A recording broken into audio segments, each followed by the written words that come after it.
Hey everybody, Greg Boyer, Bow Junkie Media, bowjunkiemedia.com. It's time for another podcast. Hope everybody is having a great summer thus far. For everyone that was watching this last weekends or this last week, I should say, uh, um, World Cup over in Spain. And I know there's a lot of folks, especially here in the States, that are paying more attention to the World Cups now that the compound mixed team has been announced in the Olympics. And we will be getting to that with today's guest. Now, with today's guest, of course, for those of you that are watching on YouTube, you can see her already. For those of you that aren't, Champ is here. yes, the champ is here. It's Ella Gibson. How's Ella today? Hey, I'm good. I'm just been sleeping most of the day and having a chill day out in the sun. Nice. Now, I didn't think you'd be back already. So, Ella and I were chit chatting about a podcast, and then she's like, "Oh, by the way, I'm back," and I was like, "Oh, well, then we'll throw down." And so, first of all, congratulations.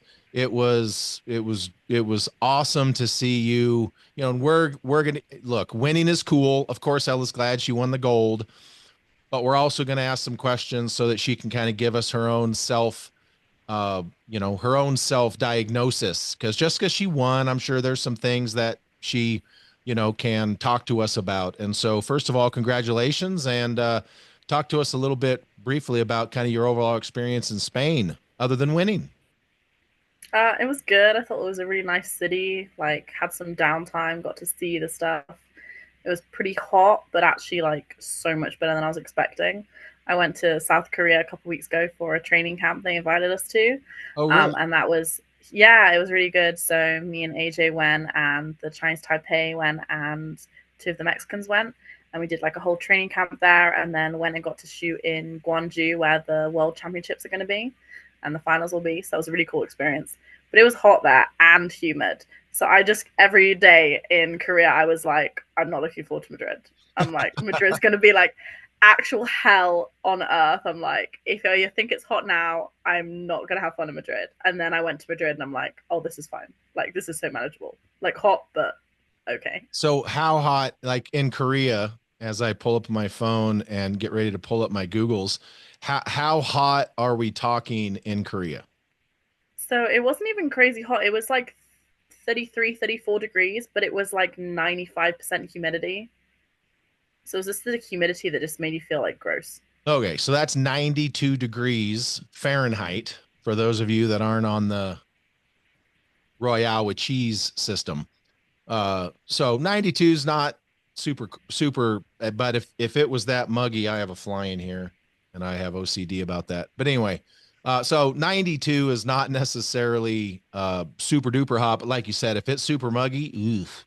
And obviously, in all of my travels, none to Korea, I don't have any real frame of reference. You've been here in the States enough. Would you call that more of a Arizona type heat or more of an Alabama deep south heat? Alabama. Okay. Definitely Alabama type heat, Oh, not Arizona. all right. Just Arizona just feels like your flesh is getting burned off, and Alabama feels like you can't breathe. I feel like right. that's the difference between humidity and not. You're not wrong. You're not wrong. So that begs the question, and I'm sure it popped into my head, so I'm sure it popped into people's heads as well. A camp in Korea. So Yeah. so so explain how that works. Like I know with other sports like here in America, I went to Olympic training centers and there's, lots of other countries come to America to train for certain things. But so what was the dynamic and I guess the intent of that many folks going to Korea for a training camp? What was, first of all, who was doing the teaching and what was the training for? So the Korean Archery Federation contacted like Archery GB, who then in turn obviously contacted me, like asking for my details to invite me. So they were inviting the top three men, the top three women in the world at the time, like originally. So it was like me, Maya, and Lopez, and like Mike, Jimmy, and it was actually, it was, sorry, yeah. me, Maya Lopez. Maybe it was me, Jyoti Lopez, and then Mike, Jimmy, and I think it was actually Verma from India. And Okay. those were their like asks. And then basically everyone else rejected it but me in the end.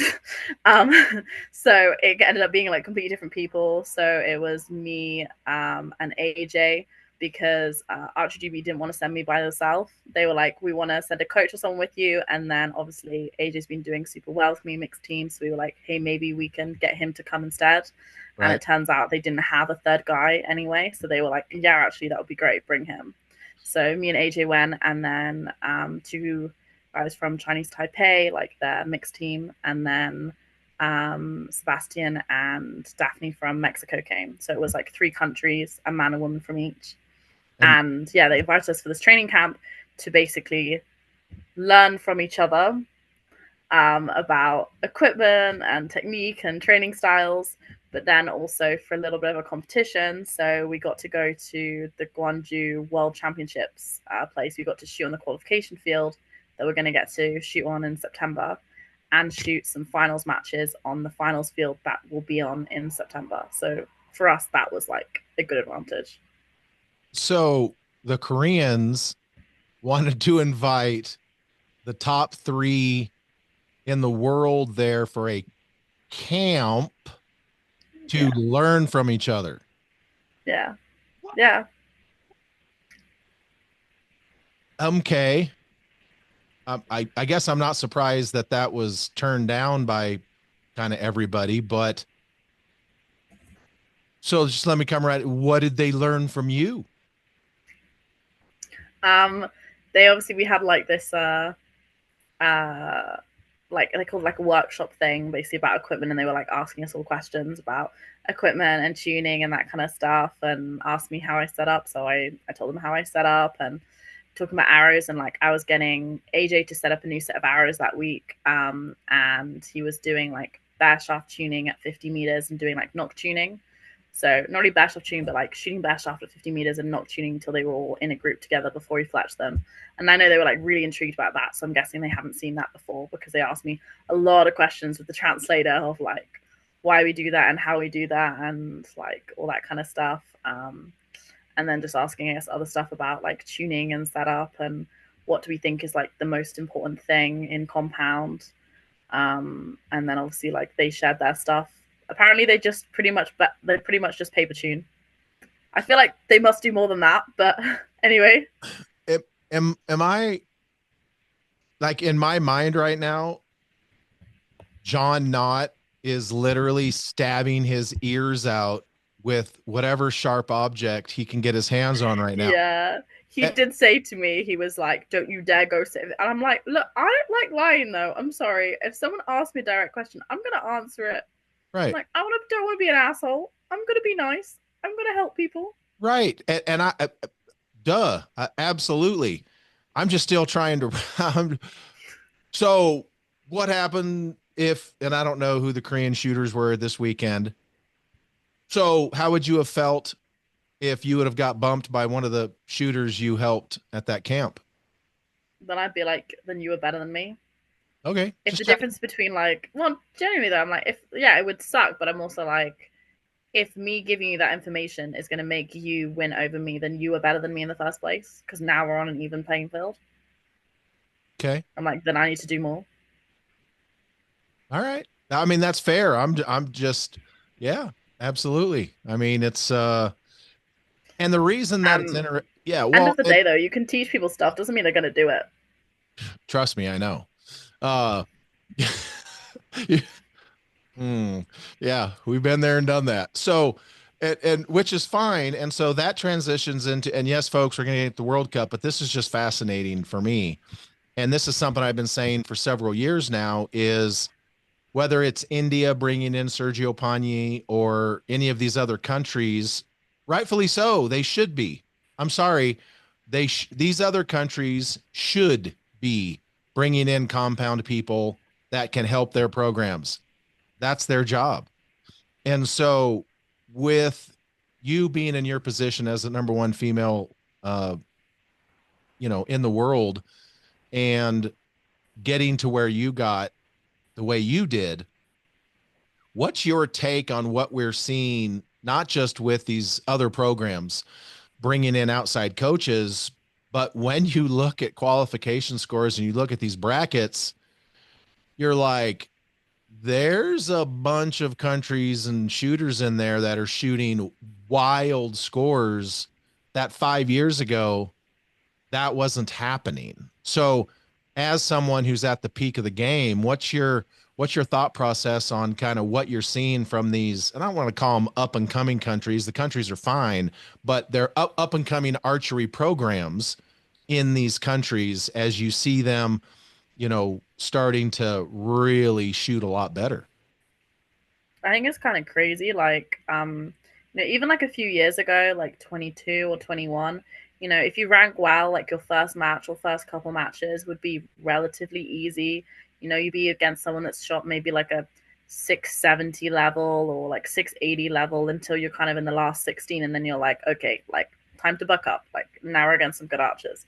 But like now, like even I'll have a look now then say I rank well and my first match is against, I don't know, like someone that's ranked 30 something, and I oh they're gonna have shot what like a 680, and I look and it's like a 697, and I'm like okay, never mind. Like they're not terrible. Like if you're shooting like mid late 690s, you can easily shoot like a 149 all kind of thing, and I'm like okay, so it's not just from the beginning, so you Right. just don't get an easy match, and you can't really go in with the mentality of like one like match to kind of warm up and get in the flow. Like you have to be like on it from the start, otherwise you're not going to have a fun day. Right. Well, exactly. And that's kind of what it's showing. And we're going to get to the Olympics as well, but with the mixed teams being in the Olympics in LA, I think you're going to see a lot more of I think you're going to see a lot more of the outside coaching coming in and folks doing that. I guess my question would for Korea would be, do you not have Google? Um or Yeah, that is a question. My coach John, he's joked before of like I've asked him a question or opinion, and he's gone, I'm gonna ask ChatGPT, and I was like, don't you freaking dare! I'm like, if you ChatGPT this, you and I are gonna have issues. And he's like, I just want to see what they say, and he said it to me before, and he's like, ChatGPT is pretty good, and I'm like, okay, yeah, but he's given you 3 solutions, and I'm like, I can give you 7, so it's not right, that good, is it? So I'm right. like, but I think it's gonna get better and better. And you can use Google, but like there's so much information. Sometimes there's too much information.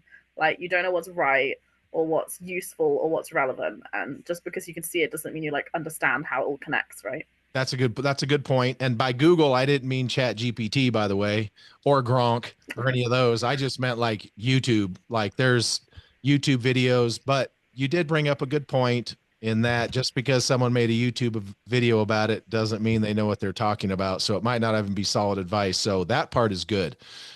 So point well taken. So I've been curious and interested to see what is going to happen on the world stage with this Olympic thing. So let's just jump right to you. We are going to talk about AJ, by the way. AJ is her mixed team partner. By mixed, it doesn't mean that he shoots a recurve. It just means he's a male, she's a female. That makes a mixed team. And so he's been shooting very, very well. I'm super happy to see the progress that AJ is making. And so my question for you is basically within the program per se with your federation in your country, what sort of things are in process now that the LA 2028 mixed team is in play as far as not recurve, but as far as support for you, AJ probably, what sort of things are in motion with that?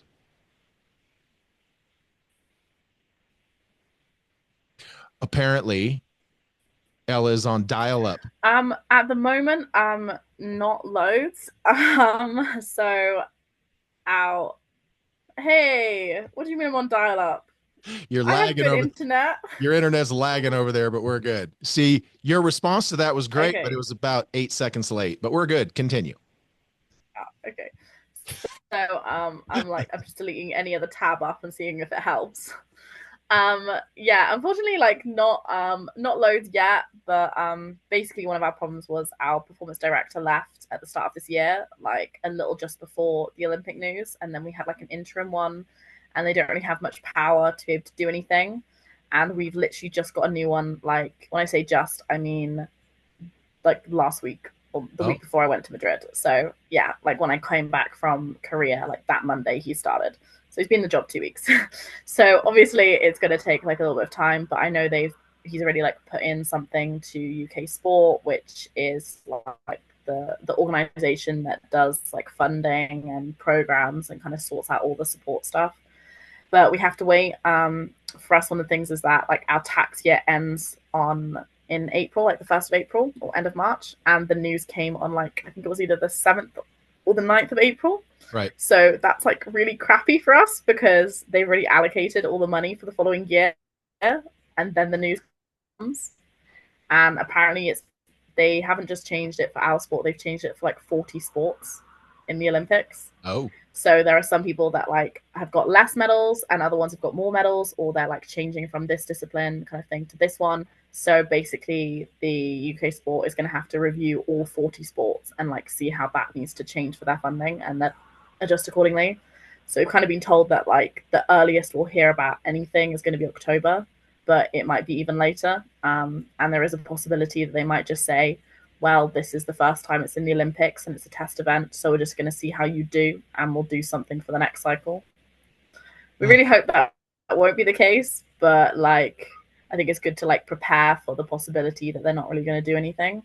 But we'll see. And best case scenario, we're suddenly going to get like salaries and stuff and support and funding and all that kind of stuff. right. Worst case scenario, we'll do basically what we've done since like the beginning, which is fund it kind of ourselves and do our own shit. So let me ask this, and this is not meant to disrespect your country's recurve program. This is not meant, or any of the recurve archers in your country. She's laughing already. So obviously her internet caught up, so she's in real time now. But here's my question. Here's my question. I, trying to think of a really nice way to put this. Your country does not have the number one ranked recurve archer in any in either male or female. Your Mm-hmm. team, recurve team, did not win the mixed team gold here just a month or so ago when you and AJ did. And so I guess what I'm trying to ask is, will your federation take into account the fact that you and AJ are balling out? You're the number one ranked archer in the world. AJ is coming on up like George and Wheezy. That's a Jefferson's joke for those of you that aren't familiar. Um, and the recurve program over there uh, is currently trying to develop itself into a potential player, whereas you and AJ are players. Will that come into, Mm-hmm. hopefully I didn't say that to offend anybody, I wasn't trying to, but will they take that into I consideration? understand what you're saying. Um, we kind of don't know. So I know that's actually been like a big concern. Like when the news came out, like I think some of the recurve archers or some of the staff were like concerned about it rather than looking forward to it because they were worried that kind of like is UK sport going to go, hey, we've given you however much funding the last 20 years and you haven't brought back a medal. Um, why are we doing that when we could give funding to these guys and they've been bringing back medals like at World Cups since they have a good chance for that, you know? So they were like, oh no, is this actually going to make it worse for like archery in general in the UK rather than for us? When also there's only one medal available for us when there's like what 5 available for the recurves. Sure. So obviously they have more funding because of that. Um, so that was like a whole thing. I think people have like chilled out with it now, so it's not so much like concern. Or hopefully, it's not. I don't have any animosity with the team, so Sure. hopefully they don't either. Um, but yeah, the thing is that like I think it basically depends what UK Sport decides. So they've already given or allocated money to Archery GB for the recurves and like the paras. And I don't think Archery GB are allowed to use that money for us currently until like UK Sport basically say like this is for compounds. But that's also a big concern because as much as they have funding, it's actually not much, and they don't have a lot at the moment. So, kind of the worst thing really that could happen is that UK Sport says, "We've given you funding, fund the compounds too," because that's going to make it actually worse for everyone because everyone's going to have less funding. Because the moment we get a little bit of funding from membership, and I think if it went that way, we'd basically be under a program, under their rules, with potentially like less funding and people hating us for taking some of theirs, I guess. Well, right. Yeah. I mean, and that's kind of the whole point. And I guess the question is, and it is 2025, so probably never, but like you said, do they at one point be like, we've been giving y'all funding for 2 decades and you've never sniffed a podium? And we got Ella over here, who's the number one in the world, and AJ, who's putting in a lot of work. So the potential for a medal from these two is a lot Mm-hmm. higher than this program. And it's not to say that it's a problem with the program or the archers. We're not trying to insinuate that. It's just a matter of Yeah. identifying the highest potential for a medal, which is what I would imagine that the program would want. Yeah, well, that's the thing. Like UK sport, like are very much like they don't care about anything except medals at the Olympics. Like that's very much what they care about. So with that in mind, I think hopefully we'll have like a good opportunity to get stuff. I feel like if they're not idiots over there, then they will do something for us and like support us in some way with some kind of like funding and stuff. But it will be a real question of what that looks like and when that will come in. And it's just a lot of questions of like how much it will be pot with everyone else, and then like someone will decide how they want to use it, and then they don't necessarily have to use it primarily on us. Or is it going to be separately allocated just for us, and then and we have that kind of like control over it? Is it going to be like APAs, which is effectively like a salary from UK sport, or is it going to be trip funding? Is it going to be a full-time program that we have to like move and relocate to Leashore and train there every day, or are we going to like get to keep our independence? Like it's a lot of questions, and to be honest, like none of us know until basically UK sport decides and does all their reviews of stuff. But Right. hopefully we'll find out in like October, and then I can find out if I need to like move and buy a house basically. Right. Well, I can. I look, if anyone from your UK federation is listening to this, take yes for an answer and invest your money where you have the highest potential for return on investment. But I can tell you this right now, somebody over there would look like a total wanker if they don't fund you guys properly and you guys figure it out, which you would, and you guys go win a medal in LA 2028 and the UK Federation didn't step up to help you guys, someone getting fired. I may have done a slightly passive aggressive interview after Shanghai when we won. Just from like some stuff that had been like said by various like people at the time. Sure. I just it wasn't majorly passive aggressive, just like a little bit. I like said something along the lines of me and AJ winning gold here is us making a statement that we will not be ignored and we will be going to the Olympics one way or another, and you should get behind us. I I mean, I, I can't detect any lies in that statement. And Yeah. and I said so to him last week, like when we were shooting, I was like we're not on a path to LA, AJ. I'm like, we're on a freaking train track. I'm like, we ain't getting off. We ain't getting off unless this gets derailed, and it's not getting derailed unless one of us dies. So no. right. Yeah. That's not going to happen. But no, I mean your statement is absolutely true. So let's talk about that real quick and then we'll get onto the gold from this weekend. And so, for those of you that haven't heard or been paying attention at all, there's 12 teams. Mixed teams are going to be in the Olympics. The U.S. gets an automatic bid because it's here. If it was somewhere else, that country would get an automatic bid. So there's 11. The five winners of the Continental Games are going to get in. So those five from all the continents uh, are going to get in, and then the remaining six are going to be taken from the world rankings. And so for Have you, they decided that? Like, put that information out? uh, Just genuine question because I actually had no idea how we qualify yet. So I well, was like, has that been put out? that's As far as I'm concerned, that's been put out. Back, everybody. That was Wild Adventures with Ella Gibson. We are here, and apparently in Klamath Falls, Oregon, we're having a power situation. So anyway, we're back. Yes, the lighting's different because I had to go fire up a generator outside and run an extension cord in my house. So we're doing this off of my iPhone, and it'll probably still be better than the dial-up Ella was on over there.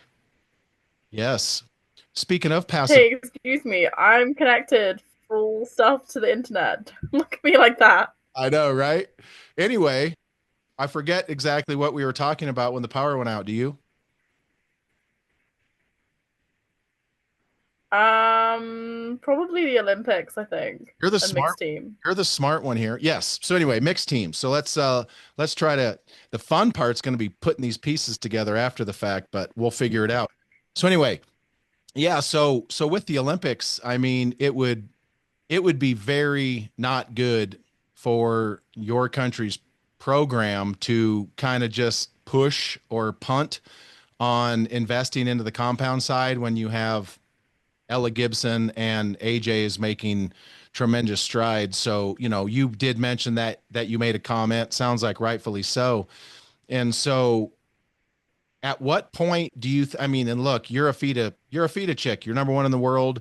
You've been number 1 in the world for quite some time. We're not going to get into that 1 week little break they took from the world number 1 world ranking for you and then picked it right back up a few days later. Actually, technically, today I'm not world number one, but Oh, you're tomorrow I will be. anyway, that'll be a podcast for another time. So, FIDA is obviously something that is incredibly important to you in your archery career. And so asking you at what, like it's a legitimate question for Paige. At what point are you going to take FIDA as seriously as you need to for the Olympics? But for you, it's pretty much number 1 on your list anyway. And so the question is going to be a little bit different. And so rather than asking a rhetorical question, I guess for you, it's to focus on the mixed team part because Ella could come out there and shoot world records every single day at every single FIDA until the Olympics and still not make it if her partner doesn't do his part. And so let's hit real briefly on that and discuss kind of the AJ side of things. AJ Scott has been, a year ago, there've been some discussions here on Ella making it. AJ has made huge strides. He's been shooting really, really well. He took 4th at the World Cup here in Spain. You guys already won a mixed team gold. Everybody, including yourself, understands that there will be some other dynamics and some other things at play come the Olympics. But talk a little bit about his growth and how, kind of your position and your skill and your experience has kind of helped him come along to where he has, because it's been cool to watch. Yeah, it's been really cool. So like, my coach John is part of the World Archery Target Committee. So he like knew this was happening before April. So he knew in January that they like spoke about it, and like it wasn't confirmed, but it was highly likely to happen. And he told me. So basically, when I found that out, I like rang up AJ and I was like, "Hey AJ, do you want to come to the Olympics with me?" And he was like, "Yeah, let's do it," and like explained to him. And I did kind of say like, "Hey, like if you want to do this, like you really want to do this, like I need you to be all in. Like we can't half-ass this. You can't like dip in and out of it because it's just not going to cut it. Like if we want to do this and you want to do this with me, like I need you 100%. And if you're 100%, like I'll do whatever the damn I need to make sure you get there, Right. like with me kind of thing." Like he knows that, like he knows my personality. And we've kind of also joked like anyone in like the system that's been like, kind of comments or things saying like, "Oh, we won't get there at the time because we didn't have a man." And I'm like, one, you're underestimating our men, and two, you're really underestimating me, because if you actually knew me, you would know that I would do whatever the hell I needed to make sure I got someone where I needed to be to get there. Right. So yeah, so that was kind of funny. And he was like, "Yeah, I'm on, like let's do this. So like we need to like hit the ground running, and do whatever the hell we can." And we've done some weeks. So last year, actually, before any of this news, like he came and did a week with me training. I helped him a bit. I taught him some stuff. We did Antalya together, and we got silver in mixed team, which was one of our first time shooting together. So I kind of was like, okay, I know we could be a good team because we have the right kind of dynamic together. And I think personalities actually matter quite a lot for mixed team, especially, as well as for team, but especially for mixed team. And actually our like path to getting like silver last year was kind of crazy. Like I think we shot against like the US, who had like won a medal at every event the previous year. We shot against like Colombia, who obviously is like a huge powerhouse. Like when we were looking at the draw, we actually laughed the day before because we were like, that couldn't be worse if we tried. And we're like, well, damn, we've got the draw from hell. And then like we got through to goals. So we already knew we could like take big names when we needed to. And we feed off really well off each other. Like the nice thing is in Shanghai, so you can actually look at like the shot timings now of every arrow. And without either of us like communicating to each other about it, anytime he had like a shot longer than his normal, the next shot would be mine and mine would be faster, and vice versa. So it would be like, oh, he held for like 22 seconds, I then shoot a 17-second shot. Right. I held for 21 seconds, he then shot a 16-second shot. And like we didn't have to communicate, we would just be like, yeah, I'm picking up for you, and vice versa. And it was like really nice. And so we have that dynamic. And I think that's why it kind of works well. Like trust each other, we can take the piss out of each other, and like we'll still work hard. But yeah, we've done some before Shanghai, like a couple weeks before, we did a whole week together at Lily Shore and training. And I changed his arrow recipe because we were just shooting, and I'm like, your grouping's not right. I'm like, you have no core. You know, I was like, you're shooting 10s, but I'm like, there's no like inner to your group. And I'm like, your arrows are just too weak. Like I can see it is wrong.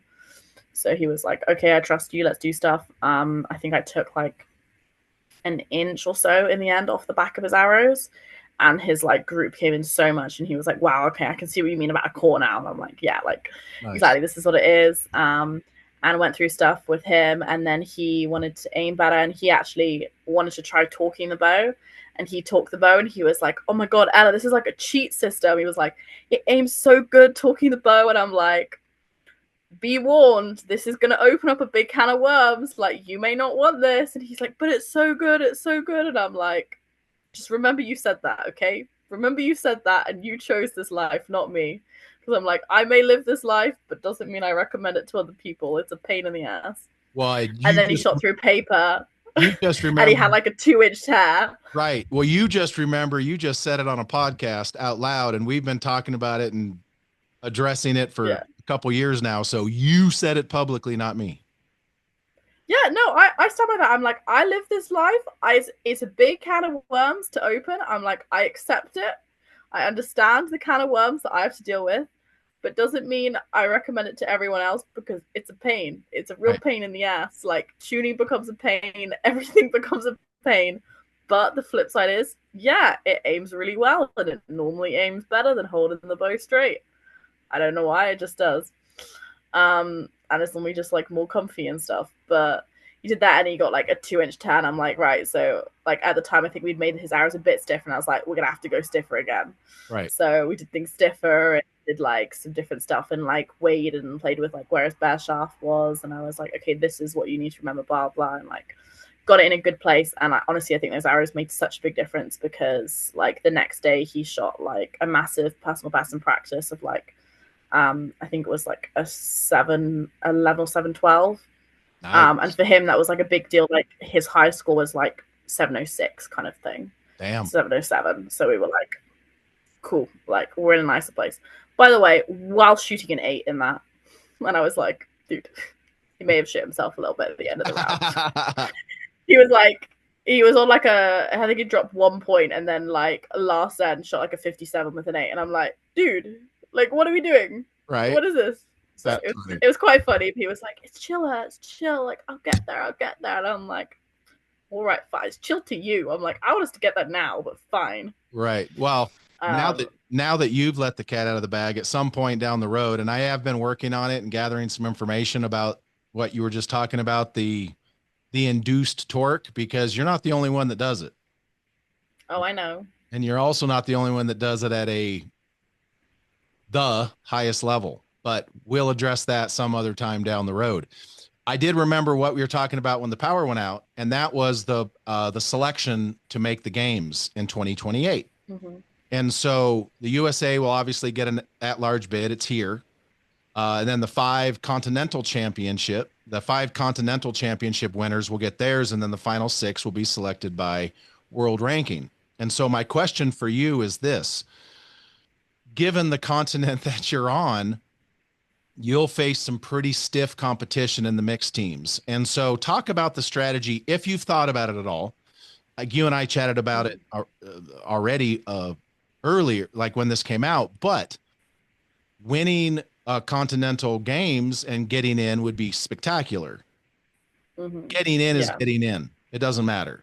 And so you are going to have to shoot against, Matthias and Tanya, and you're going to have to shoot against whoever Mikey Slosher finds. So what sort of strategy is there for you, knowing that you have two paths to make the Olympics? To me, like, I want to earn it as soon as possible. That's what I said. I was like, I would love to win it at, so like, I guess you said continental games, that'll be European games for us. Yep. And I assume there would be a spot there. So I've already told AJ that. I'm like, first of all, we both need to be at the European games. And I'm like, that means top 8 European championships next year. And he was like, top 8 Europeans. And I'm like, yes. And he's like, okay, I've got it. I'm like, good. I'm like, we've discussed this. I've given you a whole year in advance warning. This is what you need. And he's like, on it. Cool. Yes, sir. And so we've got like agreement. I'm like, we're both going to get in the European games first. And I'm like, then we're going to win the European games. I'm like, that's what I want to do. Let's do it straight away. I'm like, let's get it done like early as possible. Then we have a whole year to like sort out our plan to win a medal basically at the games. I'm like, I always would prefer to do it early. And then you have like time to plan out what events you want to do, how much, like gym and training and all that kind of stuff, and how you want that to play out before the event. But if we don't get it, then obviously world ranking. Like, I think we're going to be doing a lot of events in the next few years. It's really nice actually shooting with him and like even spending a week with him, because he's kind of new. Like, he's so excited and fresh and like can't wait to do all the trips and stuff. And like I do a lot of events and it is tiring, and I feel like at times I have been like, I'm so exhausted. Right. But like having that with you makes you be like, no, actually, I really love this as well, and you like feel less exhausted and more excited. So we're going to do, I think, a bunch of things. And I think we're probably going to do some of the indoor stuff together as well.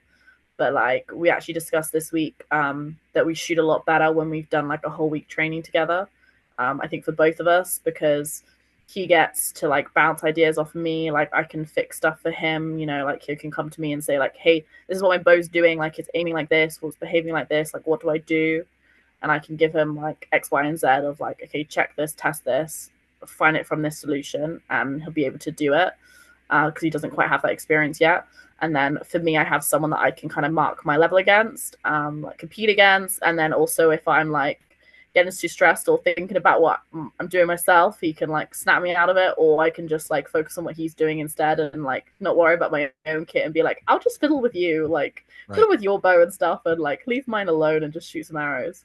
Right. Because we did a week together before Shanghai, and then obviously perform well in Shanghai, did that, and then we did a week together in Korea, and then we've performed really well this week. So I'm like, we need to do this again for the Worlds. How far apart do you guys live? Like 4 hours drive. Oh, okay. So you're not getting together multiple times a week to shoot, and so it is it comforting at all? And so this is more about the whole peaks and valleys, because yes, it would be great to come out and just make the podium at every single mixed team event and you would not worry about it. But there's the peaks and valleys of this sport. And so does it give you any comfort at all to know that as long as you're basically going to be in, and look, folks, let's just be honest, the winner of some continental games probably aren't going to be in the top 10 world rankings. It's just the nature of that. So, but that if you're in the top, probably 7 in the world, you're damn near going to be guaranteed to get in, because that's just the way it's going to work. Does it give you any consolation at all to know that even if you don't win the European games, that as long as you have the consistency to be top 6 or Mm-hmm. 7 in the world team rankings, that you're still going to get in, but that's a lot of stress having to wait for that. Yeah, I mean, I think it's good. Like, it's good and it's nice, and it's nice that it's off world ranking, so it's like, it's consistency and it's like performance again and again and again. But I'm not really someone that loves backup plans or plan Bs or like things to fall back on. I like my plan A and like Right. go balls out from the start. So that's kind of my aim, my one. And I'm like, if I have to rely on plan B, obviously I will, and I'll do what I need to there. But I love to like just go with plan A first. Sure. And I always think like start at the first one, don't start at the end one. I've seen like in our Olympic cycle before, like they planned on winning their medal, like their spaces at the final quota tournament, and that just like made no sense to me. I'd be like, I want to plan to win the space of the first tournament, and then if I don't, I'll go to the second one, and then if I don't, I'll go to the third one, etc. I'm like, Right. that's my last chance. That's not my first chance. That's not my aim. Right. That's an if I have to, I'm gonna do that. But if I don't have to, I'm gonna win it early. Right. Absolutely. Well, and the stress, just the stress of having to It's win it. stressful enough. Oh, absolutely. So let's talk about I mean, and look, everyone's excited about the Olympics. It's going to be great. I certainly hope that this grows roots. And I think that, even though it's just mixed team to start, then it's going to be in Australia. Hopefully they give us some inclusion and we can continue to grow for there. But it's going to be exciting to see what you and AJ can put together. You've made a lot of strides just this year. So that's awesome. So let's talk about this World Cup in Spain. Now you didn't have I have the bracket here, and so just to give you, and I first thing I want to talk about is the weather. So you went 142, 144, 148, 146, and then 148 for gold. And so Mhm. talk us through a little bit of that, because I see a lot, folks look and they're like a 148 and then a 140 or a 142 and a 44 and then a 48. So talk a little bit about kind of that. Was it how was the weather? Was wind a factor? What was it that kind of, because I've talked with you a bunch and I'm quite Mm. sure you didn't like that 142. You advanced, so it's okay, but kind of talk us through that side of it. Yeah, it was kind of brutal. I'm not gonna lie. Like the wind was definitely brutal. It was just like I think because we were in a stadium and that had like other buildings around, is normally when you're on a field and it's windy or gusty, like you can hear it. Or like I'm very used to being able to hear it. I can hear the trees. I can hear the gazebos. I can hear the grass. Whatever. Like I can hear the wind coming and I can hear when it's stopping. And you get used to that and you have that like input Good whether point. you realize it or not, like when a gust is coming. But like in the stadium, you just had no idea. So like I remember really distinctly like I had an arrow that I was like aiming really good and I was like, cool, it's a bit of breeze, I'm gonna aim this place, and then literally as it went off, my bow just went and I was like absolute shit myself. Terrified. I was like, where is that? It was like an 8, but it could have been a 7, and I was like, I feel like I'm about to die. That was a horrible experience. So Right. that was kind of what the wind was like. Tricky, like blustery, and I think just like the gusts were really strong, but like not constant. So you had to be like really on it and just like try and do the best you could. There were times that I did it really well and I like aimed off great and executed great and picked the right timing, and there were times that I just really freaking didn't. Right. But the more you shoot in it, the more you kind of get used to it. And I had a completely different coach behind me this time. I had a Ron Vanderhoff from Netherlands. Yeah. He's recently joined Archery GB like coaching team. Really. And basically the day before, like our main coach Duncan had said, like, hey, like Ron's going to be at the World Cup final with Penny, and at the moment they don't know if they're going to have any funding to send like me like to have a coach with me basically. So he will be there for sure. And he was like, do you want to test him out this week? Like, see if you can work with him. And I went, fuck it, let's do it. And I was like, I really want to do well at the World Cup final. Like I've said to like the coach and stuff this year, I was like, I really want to win the World Cup final this year. Obviously, if I don't, I don't. But I was like, fuck it, I want to do that. So I'm gonna sacrifice the rest if I need to. Let's see what happens. Let's go for it. And he was like, just tell him what you need. And then I was like, what do I need? And my coach at home sent like a voice note and was like, play this for him, but don't listen. You're not allowed to know my secrets. And I was like, okay, say less. Here Right. you go. Played it for him. And he was like, cool, I'm ready to understand. And he was really great with me, actually. Like, I think he saw me, I'm guessing, like one end slow down a bit in the wind, like trying to aim too hard or like overdo it or hold too long because it was blustery. And, you know, I didn't entirely get away with it. And he kind of said to me, like, hey, I may be like completely off course, but like, I think next end you should just try and focus on your rhythm and your timing and like not worry too much about the rest of it. And I was like, okay, fair point. Like, I wasn't holding crazy long, but I was holding a little long. And I did that and I shot like 3Xs or something. And I was like, cool, that's useful. Good Right. to know. Turns out that matters quite a lot. Well played. Not aiming too long or holding too long is quite important. Thank you. Noted. And then it kind of like improved from there. Like matches got a bit better. Like I think my 144, it was literally just like one end that I got caught on. And I did shoot an 8, and he literally said to me, he was like, you had to, like, you had no choice. Like the time was too low. You were already up there and the wind wasn't going down. So he was like, fair enough, like fair play for actually getting an 8. And I was like, cool. And then the 148, like I guess like did it better, like tempo. And then I had like quite a bit of a lead at the start. So I think that makes you a little bit more comfortable and you can be a little bit more aggressive in your shooting because, you know, if you're aggressive and you miss it, that is not too much big of a deal. Right. Absolutely. Well, and you just kind of answered the question. I was going to have you explain to folks at home what a archer at your level needs from a coach in the box. Because over here, you know, for Vegas and all that, there's no coaches, there's no boxes, there's no, you know, you got a brother or a sister, a friend or whoever that may say things to you from the front row, but there's no coach per se. And so, but you kind of illustrated there, you know, what you need from a coach that's in the box. And if you're out there Yeah. just absolutely railing, then they probably don't need to say much. Yeah, I think just sometimes someone to remind you of like some basic things and like, you know, I've realized like more as I've shot kind of like that I actually am like a really big, not just like a feel shooter, but I'm a big like confidence shooter. Like if I feel good and happy, then I'm probably gonna shoot pretty well. So he was really good in that sense. Like if he saw me maybe not shoot as well, instead of say like criticizing me, he would just like highlight what makes me shoot well. So Right. say like he saw me slow down, he wasn't like, dude, why are you holding like you're shooting so slow?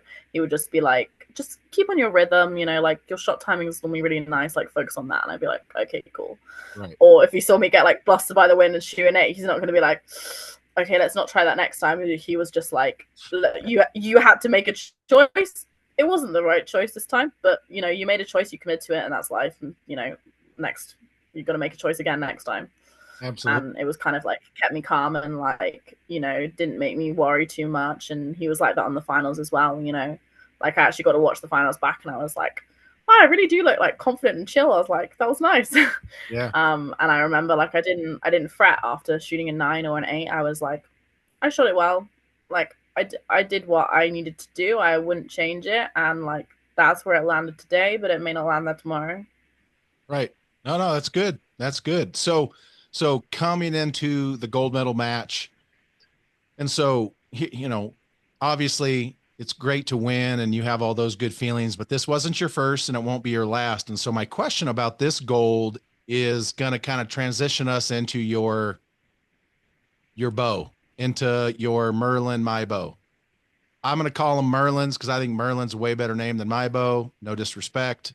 I've said it. I'm going to keep saying it. Change the name back to Merlin. But anyway, um, you know, it is what it is. But you obviously have had an incredible run. And anytime someone changes bows, there's a slight adjustment period. And you know, you have shot world records. I mean, you shot a world record and then got eliminated in the matches. So there's always peaks and valleys. Well, it's true. You did. Yeah, I know.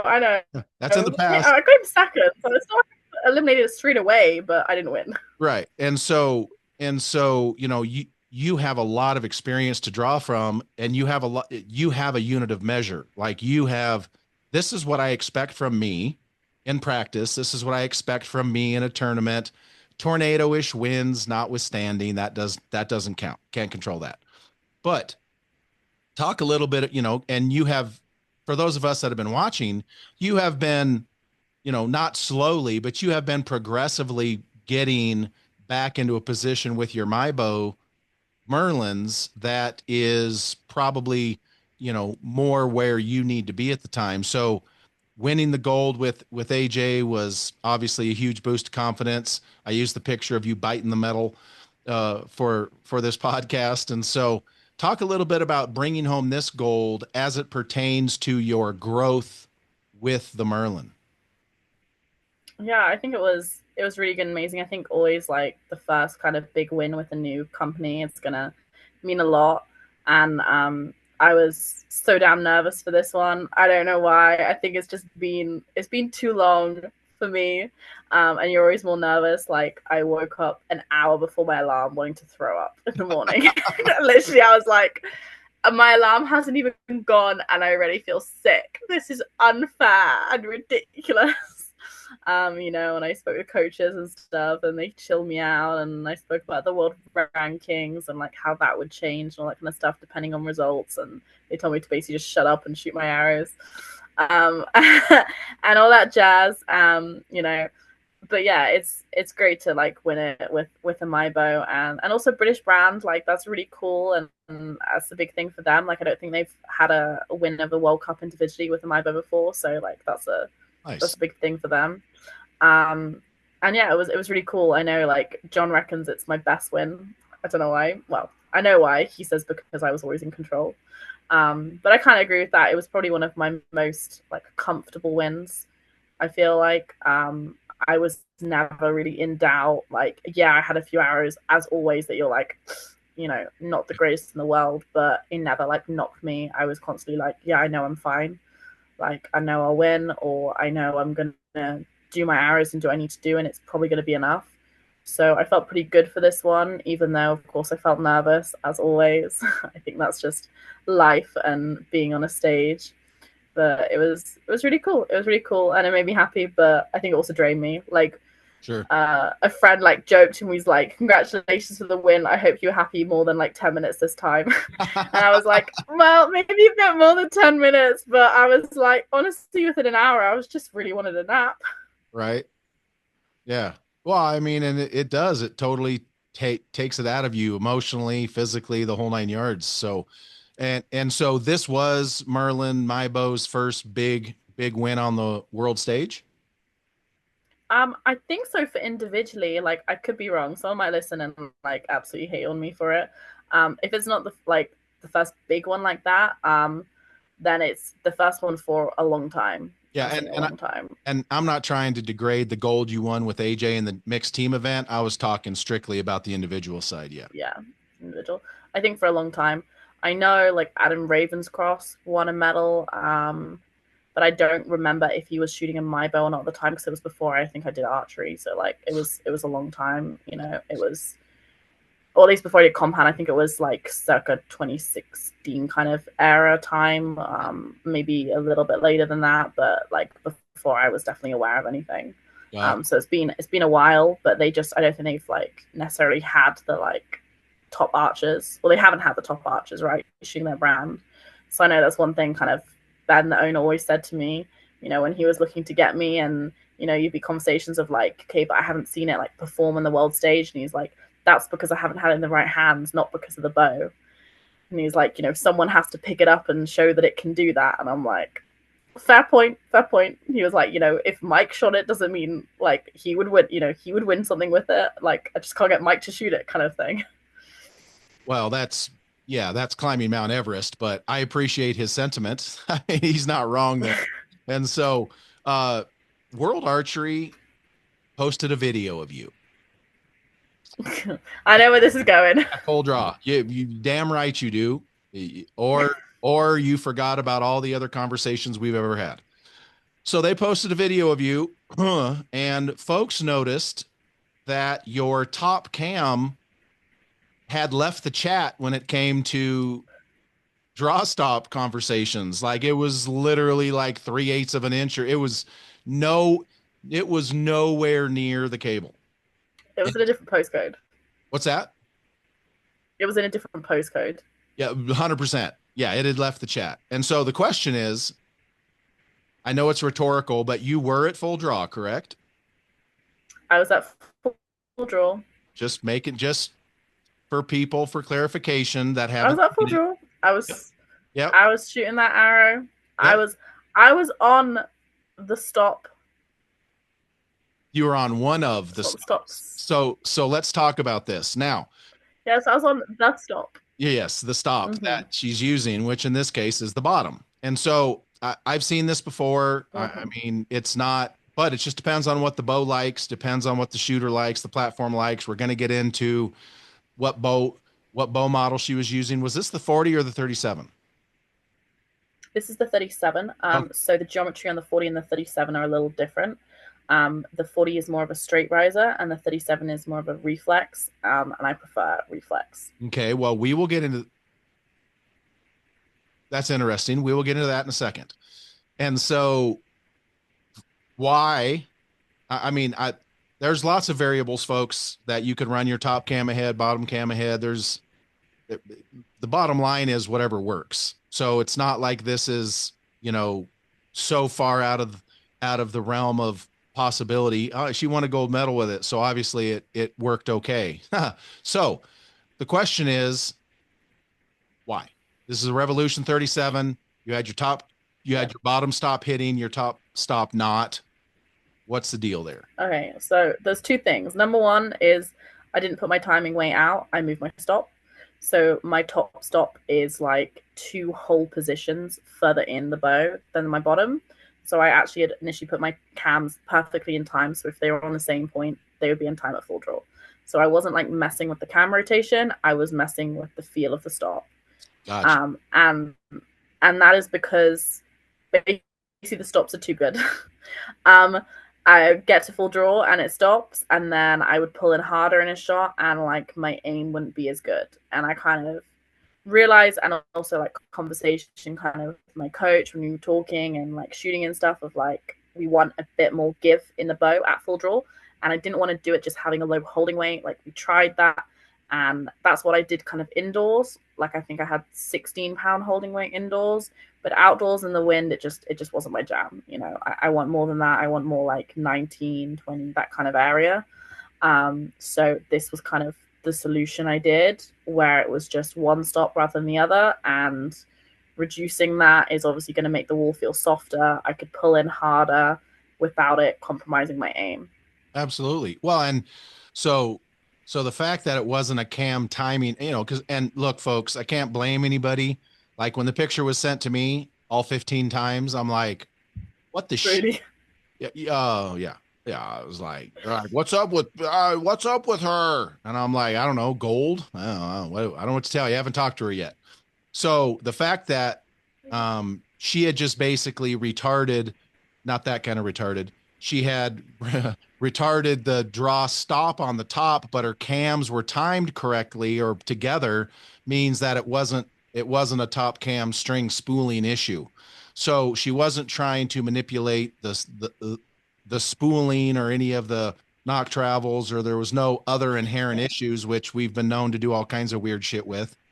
So I will say, like, since doing that, so I did that for which I think it was for Korea. Yeah, for Korea, the training camp I did in Korea. But then most of the training in Korea was super like still. Like their main training center was really nice and sheltered. We shot in still. I shot ace. Then we went to Gwangju, and it was a bit windier.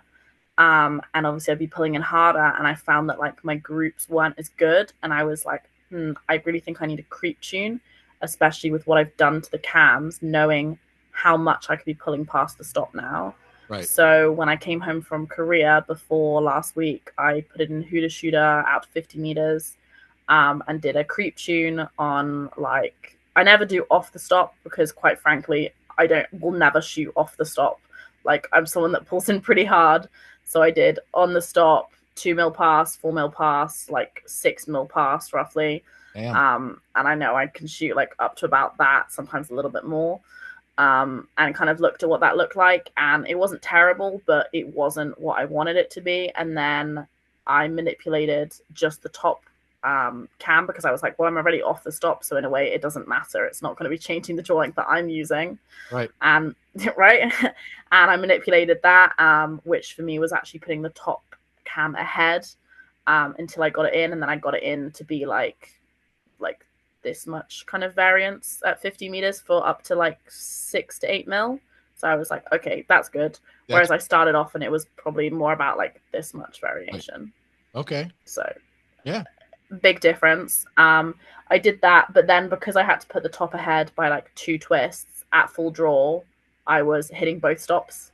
So I was like, oh, why is my bow not aiming as good anymore? And I was like, it's really pissing me off. Like, it's just not as good. And then my coach was there. I was like, can you just look at my top stop a minute? And he's like, oh yeah, you're well in that. And I'm like, fuck, it's not what I want.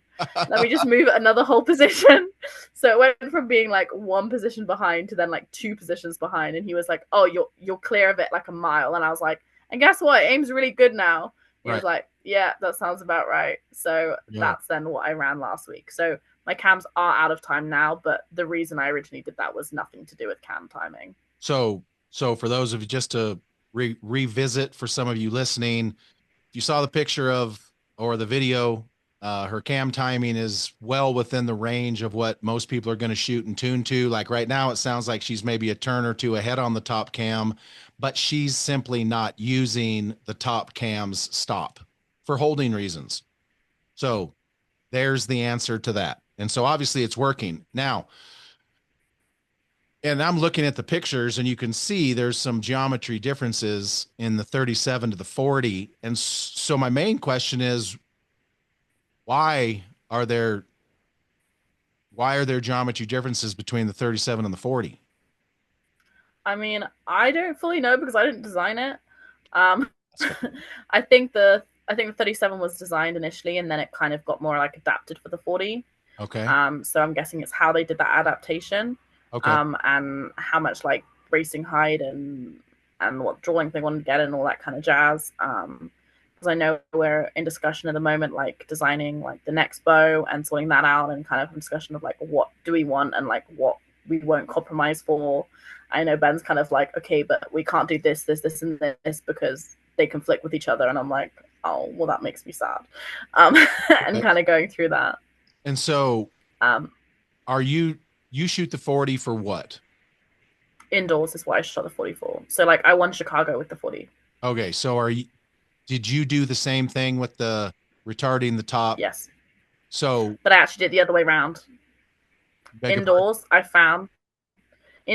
I used the top stop and not the bottom stop. Okay. I know. Okay. Now, Ben, the designer, like of MyBo, thinks I'm crazy, and this is not real. But I don't think I'm crazy, so bear with me. I tried the top stop and I tried the bottom stop, and one of them I pulled past a lot, and the other one I didn't. So I'm like, I don't think it's equal in terms of how hard you're pulling. So I found on the 40, if I just used the bottom stop, I basically didn't pull very much past the wall. Like it was like really minimal. But if I used the top stop, I would like pull like fully past the wall, like onto the second wall, like onto the bottom one. So I'd like pull past the whole amount. And I found like obviously that one aimed better than like the harder stop because obviously I wanted a softer stop. So I ended up going with that one for indoors. But for outdoors on the 37, I just found like the aim was much better with the bottom one than the top one. And I was pulling past like both of them. Okay. So in your estimation, would you say that the 40 using the bottom stop only versus the 40 using the top stop only, which one of those do you think aims better? For the 40 using the top stop only. Right. So the 40 with the top stop aims better than the 37 with the bottom stop? Oh no, sorry, then the 37 with the bottom. I would say for me the 37 with the bottom because but it's also just I prefer the feel. It's not just like the aim, but I prefer the feel with the 37. Okay. Like it's maybe a little bit more like zizzy, but like it's so much more reactive. So definitely outdoors, but like you want such a different thing indoors to outdoors. Right. You know, like indoors, like you don't really mind if it just kind of like sits and is like, you know, and then you shoot it. But like outdoors, you want something that goes like pow, Okay. if that makes sense. Makes some sense. Yes. And so are you going to be shooting the 37 indoors? I'll probably go back to the 40 indoors. Okay. I still have mine like set up from indoor season. Like I haven't, you know, I've got it good. I've got it set up. I got my arrows, and I'm like, I know what the schedule is going to look like for me as always. So like World Cup final, and then it's going to be like 2 weeks in Kings. So I will probably be picking up that 40 off the wall, putting the arrows in, and hoping it's as good as where I left it. Right. And so And when yeah. when is this new design supposed to come to fruition? And is it going to be a hybrid in between the 37 and the 40, or is it going to favor more the 37 geometry or the 40 geometry? And then ultimately, why don't the 37 and the 40 have linear geometries? Like generally speaking, I think the next bow it will be the same geometry. As far as I know, I think it'll be the same geometry. Um, I think it will be more of the reflex because I like the reflex and I'm pushing for the reflex. But like we'll see. End of the day, I'm going to shoot whatever I need to shoot, aren't I? right, But yeah, I don't know yet. I'm waiting for like a prototype to be able to test and see where we're at and go from that. But a lot of the design has been done. It looks quite cool. I know he's like optimistic for like December, but I'm like, let's just chill a minute. Like we might need longer, and if we need longer, that's fine. And he was like, I'm being optimistic. I'm like, that's okay. I'll take the optimism. right, Take the optimism as long as we're like good and happy. And I'm like, I need this bow that I can like solidly test for like 6 weeks or so, and give you like a green light of yes, this is great, this is solid, or we need to change something. right. And I know he trusts me enough that at least we can like do that, and I think it'll be good. But I don't know when exactly it will be done. All right. Well, that's fair. That's fair. I mean, it's good to see I don't know what the word is.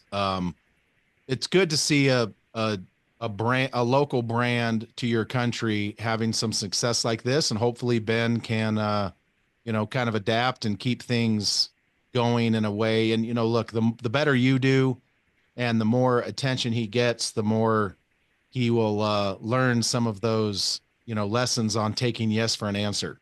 And so you winning and you giving that input is definitely taking yes for an answer. So you had mentioned something about X's here a few minutes ago. I'm not sure if it was before or after the blackout, um, power blackout, not my blackout. Um, and so you shot the event in Turkey with the 11, the X counting as an 11. What was your thoughts on that? I think it's really cool. Like, I think we need it in our sport, especially in compound, and it should probably, to me, it should already be a rule, and it probably should have already been one. And I've kind of said before, like I've done matches against people that they've shot really well and just made a few mistakes, and I haven't, and I've won, and I shouldn't have, and vice versa. And I'm like, I'm okay with like saying that, being like, I didn't shoot as well, like I don't deserve to win this, and I did, and the other way around, and that doesn't bother me. Right, Like I think that if we're a sport for precision, like we should be valuing the precision. X is precision, right? And we're not really doing that right now. And some of the results, especially like in ranking as well, is like can be so silly. Like if we have a tied score, we go to tens first, not even X's. right, So so like we reward someone for shooting more tens, yes, but like also shooting more eights or sevens, right? And right, that just seems nutty to me. But like someone else that could have shot like 10 more X's like won't get that because they didn't shoot an eight. right, So like I always think it should be kind of more precise. I did it in Turkey. I thought it was good. It was like mixed result, like mixed team, we didn't get what we wanted to. Individual, I did okay, but like didn't quite make the finals. But I'm like, fair enough. Like I shot against Alexis, she opened with like I think like 5 X's in the first two ends, and I'm like, girl, you shot great. I'm like, that's fine with me. I'm like, right, I was shooting okay, you were shooting good. I'm like, you deserve that win, and like right. next time I'll try to be better, and Right. I'm okay with that. Yeah, and I don't I just think think any it's how it should be and what needs to happen. Yeah, I don't think anybody at a high level. I mean, it sucks to lose, don't get me wrong, and nobody wants to lose.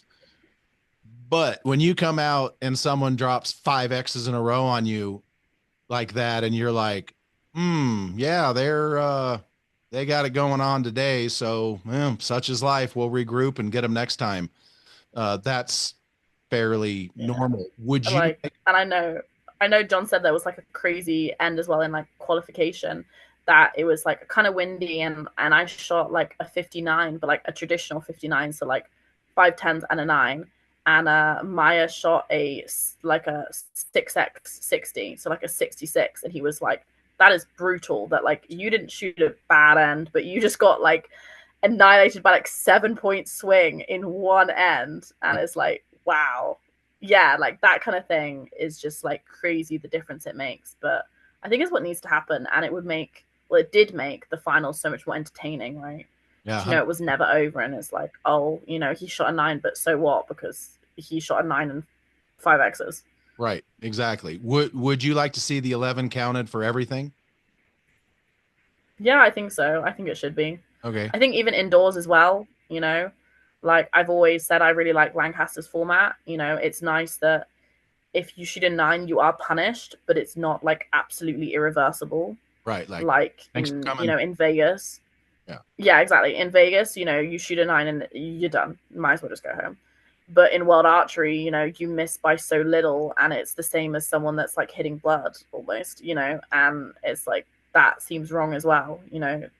The 11s kind of give that differentiation So, between a good shot and okay shot and a bad shot. right. So, in your opinion, why do you think that they only did the X's for the one event? Well, it's because they are not allowed to change the rules yet, because someone apparently didn't put in the paperwork or something like that. And they can't do it until 28 or 29. That's what I heard, at least. That is like someone was basically disorganized and didn't put the paperwork in to be able to get the vote done until the next like big Congress thing in 28 or 29. Uh, But apparently the World Cup rules aren't like the same as the World Archery rules. So like if they want to, they can change it for the World Cups, but they just can't change it for the World Championships or the Olympics. So like maybe it you know, will change for the next few years for just the World Cups themselves, which would be interesting. was that I person know they want to fired? do like, pardon? Was that person fired? I don't know the details. It's just kind Okay. of what I've heard. Right. And I know they want to do like another test event next year for XS11s, and they're talking about changing the color of the X to be a color, which I think would be really cool. I Really? think it should be white. In my opinion, I think white would be the best thing, or like gray, because it would be different enough that you could see it, but not so different that you would freak out not being aimed at it. So, if it was black, you think it'd be too pronounced? I think it would be too much. Like I think everyone would over aim and they'd really struggle to like either aim at it like one if they have a black dot, or like if they're not aiming at it, it would just be like so much, trying. Whereas I think like something like white or that kind of like gray would be a little bit more passive, like enough that you can see that it's different and aim at it, but not so much that if you're not aiming at it, you're gonna be like, where is it? Passive or passive aggressive? Asking for a friend. I mean, Both. since passive aggressive is okay sometimes, just saying. But no, I think doing that would be great. I'm looking at the targets behind you right now, and I'm like, dude, the X being black would be spectacular as far as aiming goes if you were able to actually aim well. But yeah, if you were in the wind. Yeah. Speaking of, do you have a bed in your range or do you have a range in your bedroom? Your is that I have a range in my bedroom basically. so is So I have all my many targets from varying things, from like records and like first 700, my first like trip with a bow, like my first 30x and all that. And I also have like full floor to ceiling racking of like equipment in here because there's not enough space in my range for everything. So I have a lot of archery stuff. all It's right. for the most part organized, like boxes of like this box is AAE and this box is Easton, this box is like the random freebie shit we get at events. And this box is stuff I never use anymore, Right. and this box is electrolytes or stuff like that. But yeah, there's a lot of archery stuff in my room. Okay, so that is your room. That's not a futon or a bed in the range. No, no. So you how old are you again? I'm 25. So you are a 25-year-old young lady that has archery targets all over her bedroom wall. Yeah. You You are calling me sad? oh no, no, no, no, no, no. I was not going there with it. I was going to compliment your passion for the sport. Oh, if okay. if you have some other underlying things, I don't think it's sad. I was just going to say that you are very passionate about this, and your level of dedication to your archery immersion is impressive. And I'm no counselor, but if there's anything you want to talk about in regard to your comment, I mean, I'll listen. It's okay. It's Uh, okay. But yeah, archery is my life. I feel like archery is my yes, love, my stress, my everything all at this right. point. Well, that's good. It's And all consuming, and it can't, like, it has to be, I think. Like, if you want to do well at it, like, you have to be all in. I had that discussion with AJ of like, if you want to do this, there's no half-assing it, because you're not going to get anywhere. Like, you have to be all in, like, fully committed, everything else on hold, and right. dive in. Yeah. So, and I totally agree, and especially at your level. And so you mentioned Easton. So let's talk Mm-hmm. about them white labels you had in the quiver. And for those of you that don't know, the X10s have white labels and Pro Tours don't. And so you mentioned AJ's arrow recipe and stiffening it up. You also mentioned the endorsed, the induced torque shot processes, which I'll be curious to see how he does with that. But let's talk about your arrow recipe. What is it? It is 350 X10s with 4 inches off the back and 4 inches off the front, and 120 grain points. So how those come, I think, 34 inches. So are you shooting a 26-inch arrow? Yeah. Oh, okay. Well, I can still math. And you, Yeah, I am. okay. And your draw length is what again? 27 3/4. Okay. So you're right to the middle. So how and why did you get to the point where you're shooting such a, and I know we're going to get into the induced torque shot process here as well, but how did you get to an X10 with the 4 inches cut off the back? For those of you wondering, the regular X10 is basically tapered on both ends. It was originally made for recurves. If you cut 4 inches off the back, you basically cut off all of the taper down to a smaller OD off of the back. 4 inches off the front, you're still going to have some taper up front. It's just not going to be as much, but you'll still have a good bit. How did you come to that build?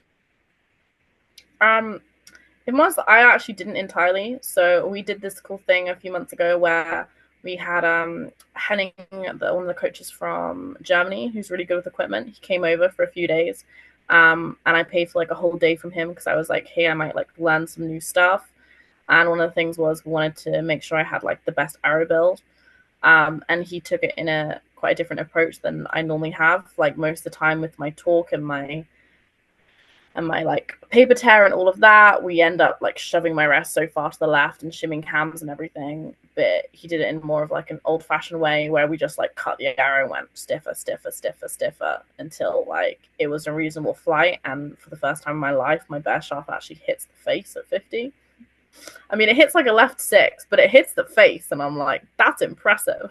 Right. And he was like, you could potentially go stiffer in the future, but we would do like a bit at a time and see where we got.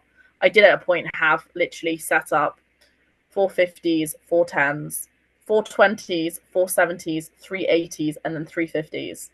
And like I'd been doing this in weeks of like starting with a thing and going and cutting stiffer and stiffer. And then I was like, it was best when it's stiffest. Then I got like a stiffer arrow spine and kept going.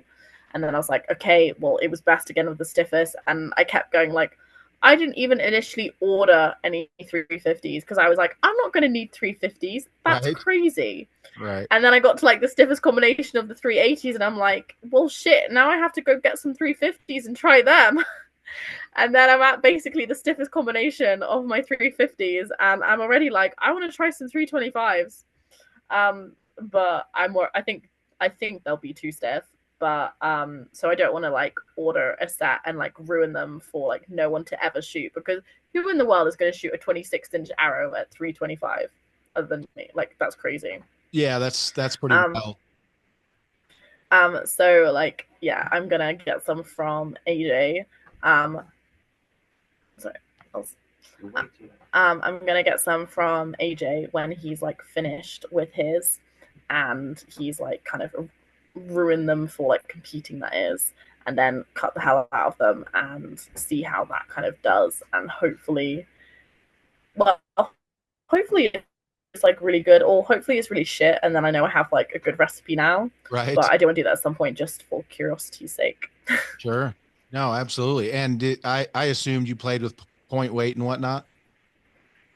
Not actually loads. Like I've tried before, like a little lighter, like 110s, but I never find they're like as good in the wind as the 120s.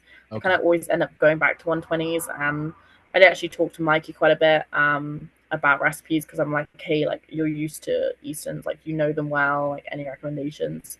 And he has said to me as well, like just stick with 120s. He's like, they're gonna do you better than faffing around with other ones. So I was like, cool, thanks Right. for that. And so for those of you listening that heard her comment about the guy going old school with trying to get proper arrow flight, and instead of shimming cams and moving rests and doing a bunch of other stuff, um basically the long and short of that theory is not a theory, it's true, is that a stiffer arrow is going to resist some of the other inherent tuning things. That's why when folks go into an archery shop here in America for hunting arrows, they put you in hunting arrows that are stiffer than what you might normally use, because they tune up quicker and easier. They hide more tuning issues. Obviously, at Ella's level, there is no hiding an issue because she's a good enough shooter. She'll expose the issue. But basically, what he did was he made her an arrow that is going to show, quote unquote, way too stiff for what she should be doing. But in the practical application, given her bow hand torque and given everything she's doing, that arrow build is going to absorb and not punish her for things that a lot of other people might think are quote unquote tuning issues. That's what he did. Uh, Lots of ways to skin the cat, and as long as the arrows hit the metal is all that matters. So it's cool to see that working out. There's no doubt. What arrow were you shooting before these X10s?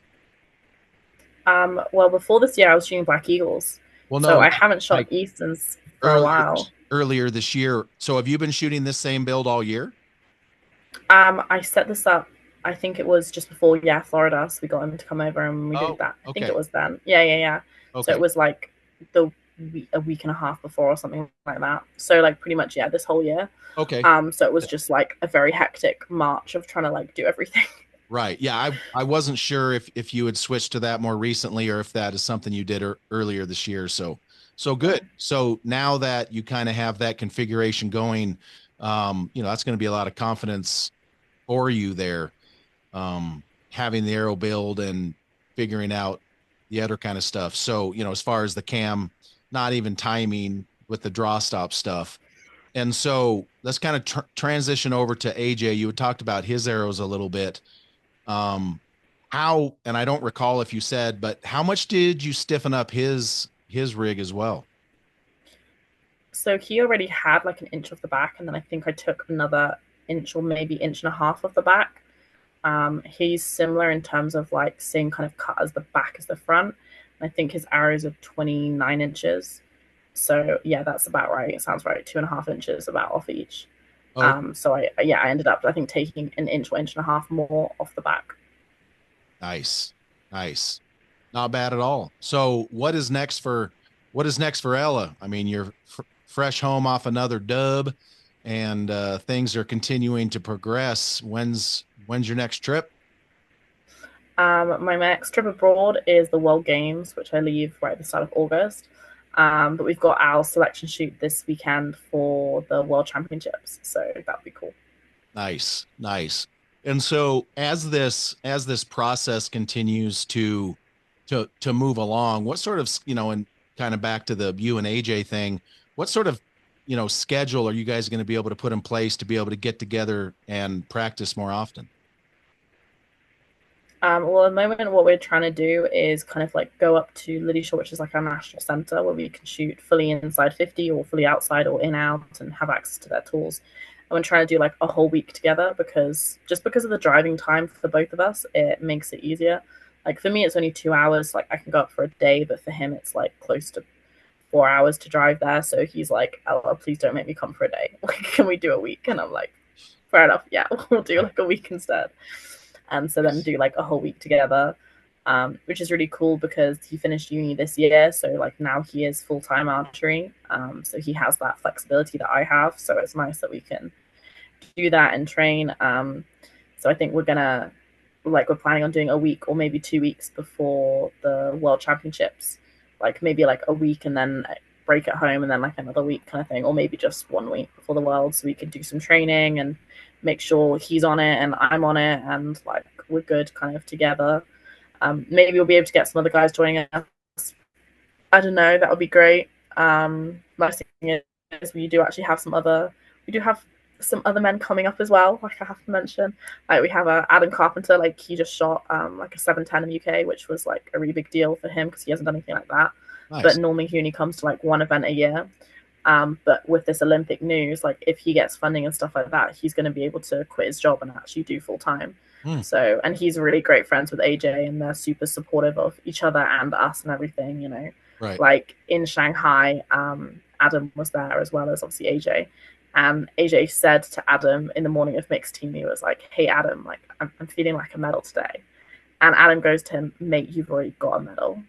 Right. And like I was like, "Oh, I just love that. Like it's such good like support and like kind of performance and stuff like that." And they're both so like, "Yeah, we want to do it." Like Olympic run and all that kind of stuff. So it's nice that we've got like a good couple guys that are good and wanting to do there and gonna like support each other and try and like get up together. Yeah, no, that's awesome. That is awesome. Well, Ella, I appreciate you spending some time with me today. I know you just got back and you just kind of relaxing, chilling out. Sorry about the blackout thing. Not a lot I can do about that, but I do appreciate It's you okay. spending some time with me. I always enjoy our conversations. Let everybody out there know where they can keep up with Ella Gibson on the World Wide Webs. You can find me on Facebook, which is Ella Gibson Archery, or on Instagram, which is Ella.Gibson_archery.